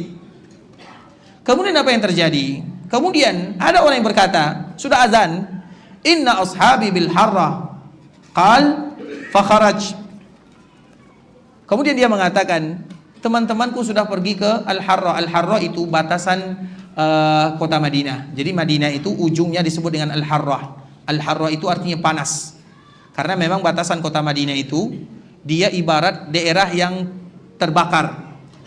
Di antara tanda batasan-batasan Madinah disebut dengan Harra. Maka dulu di kota Madinah ada namanya perang Al-Harra. Dan sampai sekarang ikhwatul Islam, bagi kita yang ada di perkuburan Baqi', tidak jauh dari perkuburan Utsman bin Affan radhiyallahu taala anhu, di sana ada namanya perkuburan syuhada yang meninggal di Harrah. Harrah itu ada di luar kota Madinah. Jadi di situ dulu ada peperangan. Jadi di kota Madinah itu dulu setelah Nabi wafat, kalau tidak salah mungkin di zaman siapa ya, Amr bin Abdul Aziz atau sebelumnya, itu terjadi peperangan di kota Madinah. Tapi di luar tanah haram, bukan di dalam haramnya. Di tempat Harrah namanya, banyak yang meninggal dan semua mereka yang meninggal dikuburkan di Baqi'. Dan dia tidak jauh dari perkuburan Utsman bin Affan radhiyallahu taala anhu. Utsman bin Affan itu perkuburannya lain dari yang lain, agak jauh sedikit dari yang lainnya. Dan di dekat situlah orang-orang Al-Harrah dikuburkan, yaitu mereka yang meninggal dikala terjadi peristiwa Al-Harrah tersebut. Nah, ketika orang ini mendengarkan azan di Masjid Nabawi, Harrah itu jaraknya dari Masjid Nabawi kurang lebih 8 kilo atau 10 kilo. Anggaplah 8 kilo. Dia mengatakan, saya harus keluar. Orang sudah azan, saya harus keluar. Kemudian maka dia pun pada akhirnya keluar. Sa'id bin Musayyib yang mengingatkan orang tersebut, kamu jangan keluar, karena apabila ada orang azan jangan keluar dari masjid, tidak boleh, harus sholat dulu. Kemudian apa yang terjadi? Sampai akhirnya beliau dikabarkan bahwa orang tersebut jatuh dari tunggangannya dan patah pahanya. Kenapa demikian ikhwatul Islam? Karena menyelisihi sunnah Rasulullah sallallahu alaihi wasallam. Dan masih banyak lagi contoh-contoh yang lain. Namun karena perjanjian kita sampai jam 8 ya. Sekarang kita buka dulu sesi tanya jawab, dan nanti insyaallah bisa kita baca sendiri dari halaman 74 dan seterusnya, bagaimana contoh mereka-mereka yang menganggap remeh sunnah Rasulullah sallallahu alaihi wasallam, atau bagi mereka yang bersantai-santai terhadap sunnah Nabi sallallahu alaihi wasallam, maka tentu itu akan didapatkan hukuman di dunia sebelum Allah Subhanahu wa taala memberikan kepada mereka sanksi di akhirat, kalau seandainya ada alasan kesombongan ataupun menganggap remeh sunnah Rasulullah sallallahu alaihi wasallam. Barakallahu fikum ikhwatul Islam. Sekarang kita buka sesi tanya jawab. Kalau ada di antara kita yang bertanya, maka kami persilahkan. Jazakumullahu khairan. Silakan, Bang.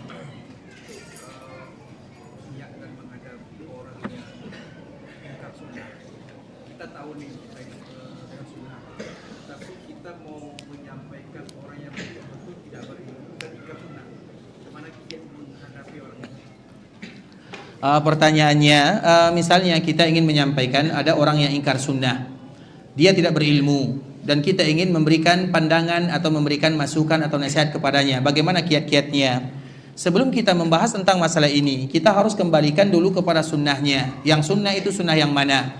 Makanya tadi di awal muqaddimah kita menjelaskan, sunnah itu apakah bagian pandangan ahlu aqidah, atau pandangan ahlu hadis, atau pandangan ahlu fikih. Tapi kalau disebut dengan sunnah, karena sunnah itu juga disebut bagian daripada agama. Sunnah secara umum adalah bagian daripada agama. Kalau seandainya orang tersebut tidak tahu sunnah Nabi, masalah-masalah fikih, maka tentu tidak terlalu berat bagi kita untuk menyebutkannya. Karena bagaimanapun masalah fikih itu sangat luas sekali. Masalah fikih itu ikhwatul Islam itu tidak sekecil yang kita bayangkan. Bahkan masalah fikih saja kita contohkan. Anjing misalnya, anjing. Anjing itu apa hukumnya? Dipegang. Najis. Najis. Itu kalau menurut siapa? Menurut sebagian para ulama. Tapi kalau sebagian ulama-ulama yang lain seperti ulama Maliki, itu mereka tidak menganggap najis. Makanya banyak orang-orang yang ada di bagian Afrika sana, mereka memelihara anjing, mereka memegang anjing, mereka berkawan dengan anjing karena mereka mengambil pendapat dari Malikiyah, dan itu adalah perkara-perkara yang fikhiyah dalam masalah fikih. Iya, kita menganggap itu adalah najis sesuai dengan hadis-hadis yang sangat jelas. Tapi sebagian ulama lain pandangannya lain. Maka di saat itulah ikhwatul Islam, selama kita memiliki pandangan yang kuat dengan dalil-dalil fikih, maka alhamdulillah. Tapi kalau seandainya mereka punya dalil, maka juga tidak menjadi masalah. Makanya masalah ini adalah masalah yang sangat berat sekali antara ulama Malikiyah dengan ulama-ulama yang lainnya. Terutama antara orang Asia dengan orang Afrika, itu tidak nyambung. Karena berbeda mazhabnya, perbedaan yang sangat luar biasa. Tapi kalau seandainya sunnah itu adalah berkaitan dengan dari sisi ilmu akidah, kemudian dari sisi ilmu hadis, yang mana sunnah Nabi itu adalah bagian daripada agama, maka kewajiban kita adalah sekedar menyampaikan saja. Dan menyampaikan itu bisa jadi mereka sekarang menerimanya, bisa jadi mereka menerimanya esok-esok hari. Ada salah satu kisah ya yang sangat indah. Ada orang yang betul-betul jauh dari agama, dan kita tahu jauh dari agama itu tidak akan pernah membuat kita bahagia. Karena bagaimanapun hati kita haus dengan ayat-ayat Allah dan haus dengan hadis-hadis Rasulullah SAW. Kemudian orang ini adalah orang yang tidak mau tahu. Kalau bahasa kitanya orang yang jahil dengan agama. Kemudian ada salah satu kitab diberikan kepadanya, karena kadang-kadang kitab menyampaikan kebenaran tapi membuat hati orang sakit. Ada lisan, sebagian lisan kita itu ikhwatul Islam, kalau kita sampaikan kita tidak pas, maka kita cari cara yang lain, dan cara yang paling bagus adalah dengan tulisan. Maka tulisan itu adalah diantara salah satu yang sangat bermanfaat. Nah, orang ini diberikan kepadanya kitab kecil, separuh kitab inilah, kitab kecil. Kemudian dikala diberikan kitab ini, iya mungkin dia terima, karena tidak mungkin ditolak. Diterimanya, sampai di rumah dibuangnya. Rata-rata kita kan seperti itu kan.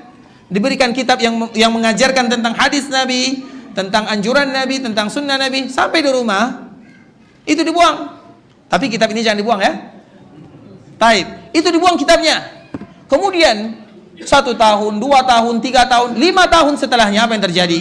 Orang yang tadi membuang kitab tersebut, ya yang namanya kehidupan jauh dari agama pasti membuat kita lelah dengannya, frustasi, banyak masalah. Karena kita tidak mengadu kepada Allah. Agama akan membuat kita bahagia, tenang, nyaman. Kemudian pada akhirnya dia duduk santai. Kebetulan kitab yang tadi dibuangnya ada di depannya. Mau tidak mau dia harus mengambilnya dan membacanya. Coba lihat, 5 tahun lamanya, atau lebih daripada 5 tahun. Kemudian dikala diambil, dibacanya satu persatu.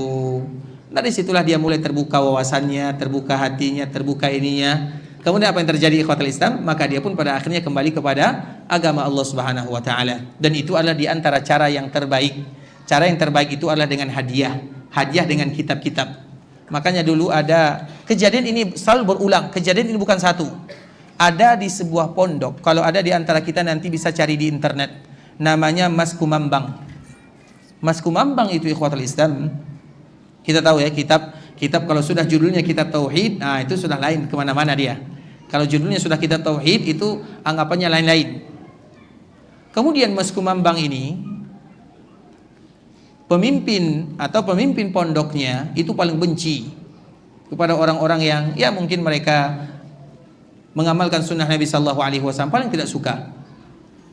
Kemudian anaknya alhamdulillah diberikan oleh Allah Subhanahu wa taala taufik sehingga dia bisa memahami kitab-kitab yang berkaitan dengan kitab-kitab tauhid. Kemudian apa yang terjadi? Anaknya ini tahu ayahnya ini suka baca. Tapi kalau masalah kitab tauhid itu pasti di-cancel oleh ayahnya, maka dicari caranya. Karena tidak mungkin anak melawan orang tua. Begitu juga dengan kita. Kita dikala diberikan taufik oleh Allah, kemudian ingin berdakwah kepada orang tua, hati-hati dulu. Jangan langsung berdakwah. Karena kartu as kita itu ada pada orang tua. Kartu as kita itu ada pada orang tua. Paham maksudnya ya? Kemudian anak ini diambilnya kitab tauhid tersebut, kitab tauhid ini dirobeknya kulit kitab tauhid, kemudian diletakkan di samping tempat tidur ayahnya. Mungkin 1 hari ayahnya tidak membacanya, tidak melihatnya, 1 minggu, 1 bulan, 1 tahun. Kemudian pada akhirnya suatu ketika entah apa yang terjadi, ayahnya ini berkeinginan untuk mengambilnya karena tidak ada kulitnya, dibuang kulitnya, dicopot kulitnya oleh anaknya. Dibacanya satu persatu, dibacanya satu persatu. Kemudian apa yang terjadi? Dikala dia meninggal, dia mengatakan yang akan mewarisi pondok adalah anakku ini yang tadi memberikan kitab itu kepada dirinya. Coba lihat berapa masa tahapan di dalam berdakwah. Jadi dakwah itu ikhwatul Islam, terutama dalam menyampaikan sesuatu itu tidak semudah yang dibayangkan. Bukan butuh waktu 1 minggu, 1 tahun, tidak. Itu membutuhkan waktu bertahun-tahun lamanya. Bisa jadi sekarang dia tidak menerima, namun bisa jadi nanti Allah berikan taufik dan hidayah kepadanya. Namun yang terpenting itu ikhwatul Islam adalah bagaimana kita bermohon kepada Allah. Ucapkanlah kalimat-kalimat yang memberikan taufik dan hidayah kepada saudara kita. Allah yahdik, hadakumullah. Itu adalah kalimat-kalimat yang dianjurkan bagi kaum muslimin untuk mengucapkannya. Jangan pernah keluar dari lisan kita kalimat-kalimat yang membuat hati saudara kita tergores dengannya. Karena memang Nabi saja tidak ada lagi bahasa yang paling indah diucapkan oleh Nabi, tapi Nabi tetap dituduh sebagai yang bukan-bukan, apalagi kita sebagai manusia biasa yang mungkin banyak kesalahannya. Mungkin itu diantara salah satu cara yang paling indah, yaitu dengan hadiah kitab. Kalau tidak sekarang, maka mungkin 1 tahun, 2 tahun yang akan datang. Kita tidak tahu perubahan manusia. Coba kita lihat ikhwatul Islam, betapa banyak orang yang sudah mulai ingin membaca atau ingin mengenal bagaimana agama yang dibawa oleh Nabi sallallahu alaihi wasallam. Itu merupakan taufik dari Allah Subhanahu wa taala, dan cerita-cerita tadi itu merupakan di antara salah satu contohnya. Barakallahu fikum. Yang lain? Silakan. Sebentar ya. Baik. Furu'. Halaman berapa? Enggak, furu'.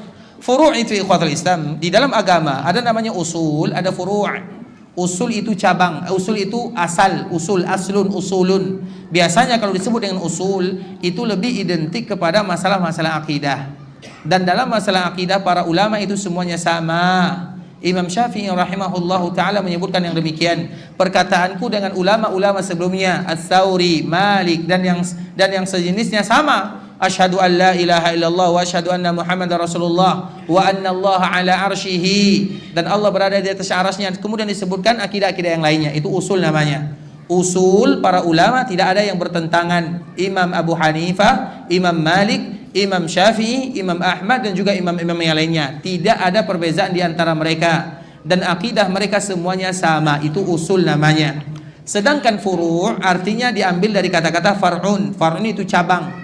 Dan biasanya kalimat cabang itu lebih identik kepada masalah-masalah fiqhiyah. Masalah-masalah fikih itu disebut dengan masalah cabang. Atau juga dalam bahasa yang lain, fikih kecil. Ada fikih besar, ada fikih kecil. Kalau fikih besar itu adalah masalah akidah. Kalau fikih kecil itu adalah masalah fikih-fikih yang tadi sunnah, yang tidak artinya yang diberikan pahala kepada yang melakukannya, tidak berdosa bagi yang meninggalkannya. Itu disebut dengan furu'. Jelas ya? Tapi yang lain? Depan dulu ya, silakan. Apa hukum bertawassul kepada Rasulullah sallallahu alaihi wasallam? Bertawassul itu ikhwatul Islam, bertawassul kepada Nabi sallallahu alaihi wasallam. Kita tahu kebanyakan kaum muslimin mereka bertawassul bijahin Nabi, yaitu dengan kedudukan Nabi sallallahu alaihi wasallam. Dan mereka juga berdalil dengan ayat-ayat Al-Qur'an dan juga hadis-hadis Nabi sallallahu alaihi wasallam. Nah, itu ada pembagiannya. Ada orang yang betul-betul bertawassul dengan Nabi dengan keyakinan Nabi itu adalah nama lain daripada Allah Azza wa Jalla. Jadi Muhammadun, kalau kita sebut Muhammad, itu adalah nama lain daripada Allah. Bisa dipahami? Mereka mengatakan Muhammad itu adalah nama lain daripada Allah. Muhammadun itu adalah nama lain daripada Allah. Sehingga dikala kita berdoa, ya Muhammad, berarti seolah-olah kita mengatakan ya Allah. Boleh atau tidak? Boleh. Anggapan mereka, bukan anggapan kita. Karena mereka meyakini bahwa Muhammadun itu adalah nama lain daripada nama Allah Subhanahu wa taala, dan itu adalah orang-orang yang ekstrim. Jadi dikala mereka mengatakan ya Muhammad, ya Rasulullah, itu tidak masalah baginya. Kenapa demikian? Karena mereka menganggap Muhammadun itu adalah nama lain daripada nama Allah. Muhammadun itu nama lain daripada nama Allah, atau di antara nama-nama Allah Subhanahu wa taala. Sehingga dikala mereka meminta kepada Nabi, seolah-olah mereka meminta kepada Allah. Makanya wajar dikala ada sebagian kaum muslimin mereka mengatakan ya Muhammad, jangankan Nabi, Badawi saja. Badawi, tahu Badawi? Tahu Badawi? Tahu atau tidak Badawi? Badawi itu ikhwatul Islam, nanti kita cari di internet ya. Itu banyak sekali, ya Imam Badawi ishfini, wahai Imam Badawi sembuhkan diriku. Kalau seandainya kepada manusia saja banyak yang meminta kepada selain Allah, apalagi kepada Rasulullah sallallahu alaihi wasallam dengan alasan Muhammadun itu adalah nama lain daripada Nabi atau nama lain daripada nama Allah Subhanahu wa taala. Itu yang pertama, itu yang ekstrimnya. Yang tidak ekstrimnya, mereka menjadikan Nabi sebagai perantara, maka disebut dengan jah. Disebut dengan jah, yaitu ya Rasulullah natawassalu bijahin Nabi. Kami bertawassal kepadamu dengan jahun Nabi. Dan mereka juga menggunakan ayat-ayat Allah Subhanahu wa taala. Salah satu dalilnya yang dibawakan di dalam surah An-Nisa. Ketika mereka melakukan dosa, maka mereka kenapa tidak mendatangimu wahai Muhammad? Itu alasannya. Tapi mereka tidak tahu kalau ayat ini berbicara tentang orang-orang munafikun, bukan orang kaum muslimin. Banyak alasannya ikhwatul Islam. Maka dari situlah dilihat hukumnya, dilihat daripada keyakinannya. Karena orang yang bertawassul dengan Nabi tidak sama. Ada yang bertawassul dengan Nabi dengan yang pertama, ada yang bertawassul dengan Nabi sallallahu alaihi wasallam dalam kategori yang kedua, hukumnya juga tidak sama. Sedangkan kita ikhwatul Islam, Nabi sallallahu alaihi wasallam sendiri yang menyebutkan idza sa'alta fas'alillah wa idza sta'anta fasta'in billah. Kalau kamu minta kepada Allah, kalau kamu minta pertolongan kepada Allah Subhanahu wa taala. Jadi hukumnya dilihat daripada keyakinan orangnya dan dilihat juga dari kalimat-kalimat yang mereka baca. Pertanyaannya, pernah tidak kita melihat orang bertawassul dengan Nabi? Pernah atau tidak? Apa yang mereka baca? Selawat itu tawasul yang dianjurkan. Selawat itu adalah tawasul yang dianjurkan. Apa bentuk selawat tawasul yang dianjurkan? Salatan tanfa'u biha. Kalau seandainya dia, karena yang salah itu atau kalimat itu harokatnya saja yang salah, satu saja. Kalau pakai alif itu betul, kalau tidak menggunakan alif itu salah. Siapa yang hafal salawat apa di sini? Salawat salawat apapun, coba siapa yang bisa hafal satu salawat? Siapa yang hafal? Salawat apapun namanya yang ada tawassul di dalamnya. Ada? Ada atau tidak? Kalau kita tidak hafal berarti sulit bagi kita untuk menghukum yang lainnya. Karena dilihat daripada dhamirnya. Makanya orang bertawassul itu ikhwatul Islam, ada orang bertawassul huruf H-nya itu. Ha, kalau H-nya pakai alif ha, berarti itu boleh, tidak menjadi masalah. Karena kembali kepada salawat, bukan kembali kepada Nabi. Kalau kembali kepada Nabi, hu. Karena hu itu nama lain daripada Nabi SAW. Maka itu berarti mereka bertawassul dengan jahun Nabi. Paham atau tidak paham? Paham saja. Ya, karena tidak ada lafaznya. Taib yang lain.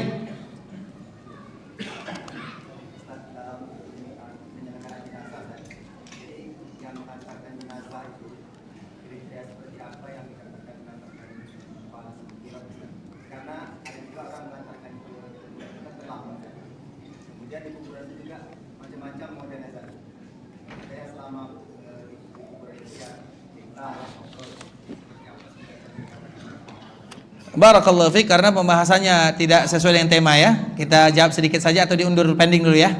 Pending dulu ya. Yang sesuai dengan tema dulu. Taib, pertanyaannya, apakah boleh berzikir dikala ada kajian? Boleh atau tidak? Boleh atau tidak?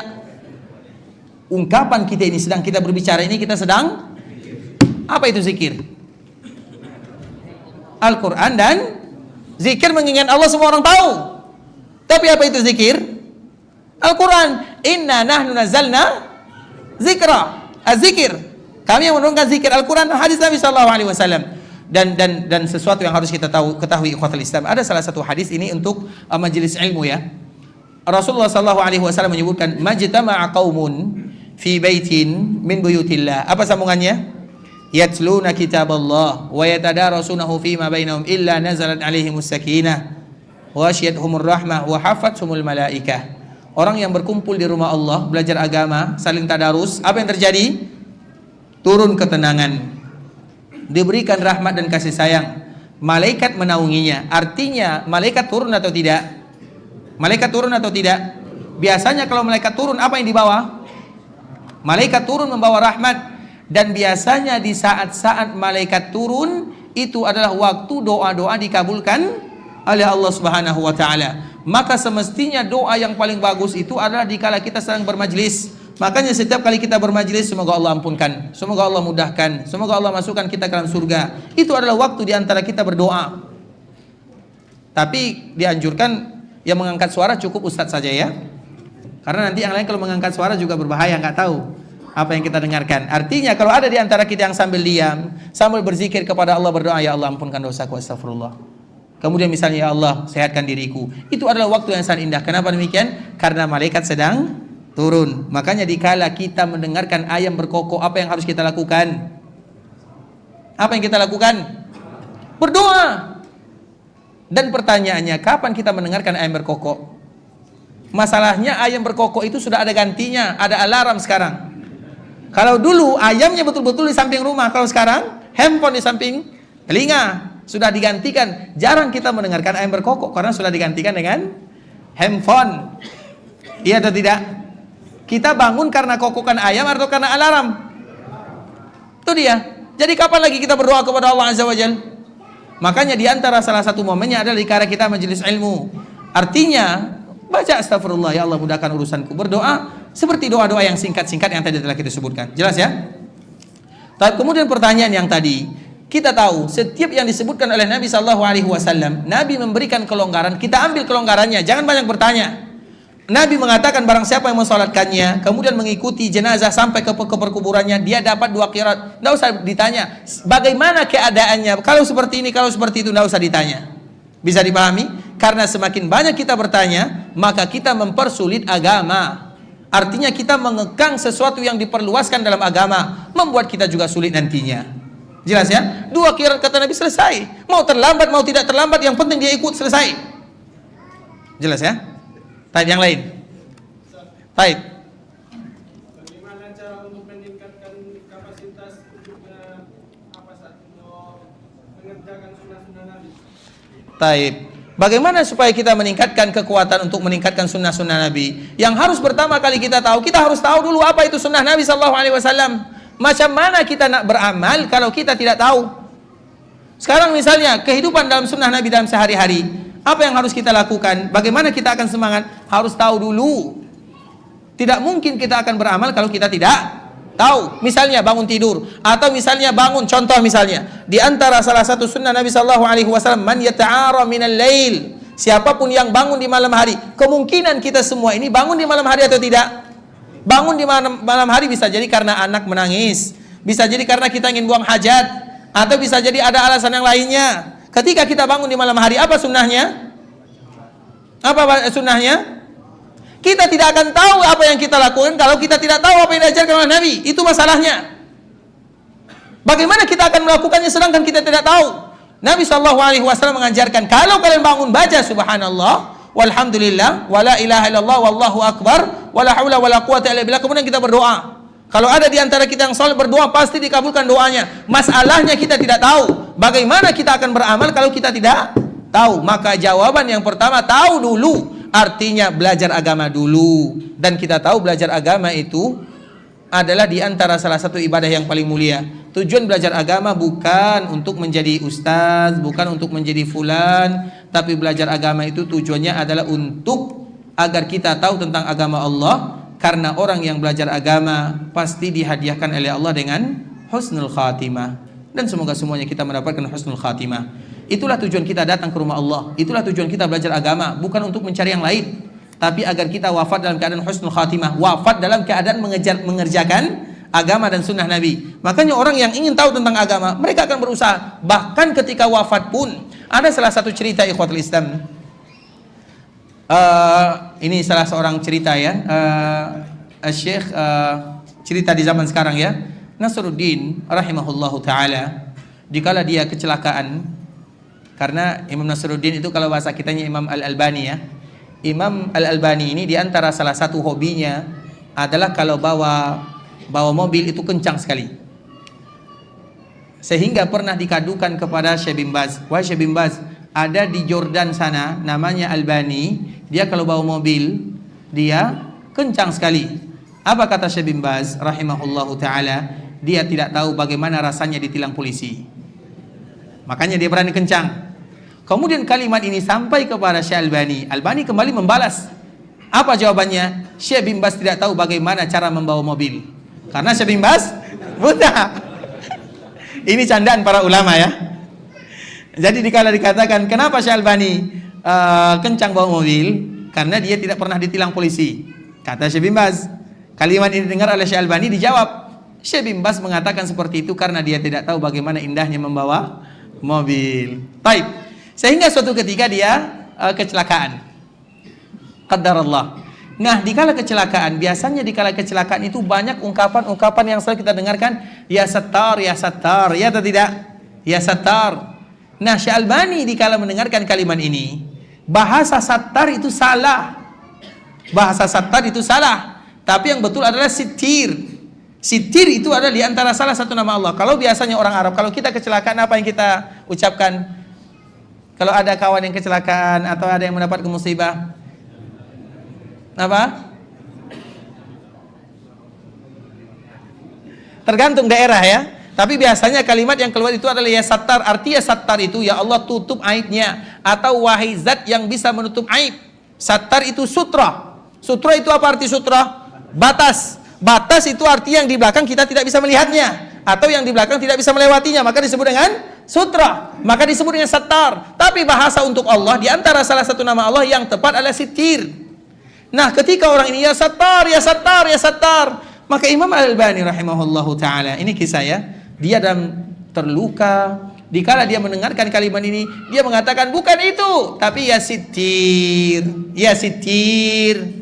Padahal dalam keadaan sakit, terluka, masih sempat untuk menyebutkan mana yang benar, mana yang salah. Itulah tujuan kita belajar agama, bukan yang lain. Belajar agama itu ikhwatul Islam yurisul istiqamah wa yurisul husnul khatimah. Ada salah seorang yang namanya Abu Hanifah. Abu Hanifah itu punya murid. Salah satu muridnya adalah Abu Yusuf Al-Qadi, dan yang kedua Muhammad bin Hasan Asy-Syaibani. Dua orang murid ini adalah murid yang terkenal. Yang pertama Abu Yusuf. Abu Yusuf itu hasil didikan daripada Imam Abu Hanifah, yang dia menjadi ulama mahkamah dunia di zamannya. Maka disebut dengan Al-Qadi, Abu Yusuf Al-Qadi. Al-Qadi itu karena dia qadi dunia. Itu adalah murid daripada Imam Abu Hanifah. Kalau seandainya Abu Yusuf begini muridnya, bagaimana gurunya? Dan yang kedua namanya Muhammad bin Hasan Asy-Syaibani. Muhammad bin Hasan Asy-Syaibani itu adalah orang yang belajar kepada Imam Malik, bahkan belajar kitab Al-Muwatta. Agar kita tahu bahwa para ulama yang mazhab ini, mereka itu sama semuanya. Makanya Muhammad bin Hasan Asy-Syaibani, salah satu muridnya Imam Abu Hanifah, juga belajar kitab Al-Muwatta yang dikarang oleh Imam Malik rahimahullahu ta'ala. Abu Yusuf itu diantara salah satu cerita yang paling indah. Perhatikan baik-baik. Kenapa kita harus belajar agama? Dikala dia sakit, tiba-tiba dia membahas, dijenguk oleh murid-muridnya. Dikala dijenguk oleh murid-muridnya ikhwatul Islam, dia sedang sakarat lah. Sakarat itu nafasnya sudah terengah-engah.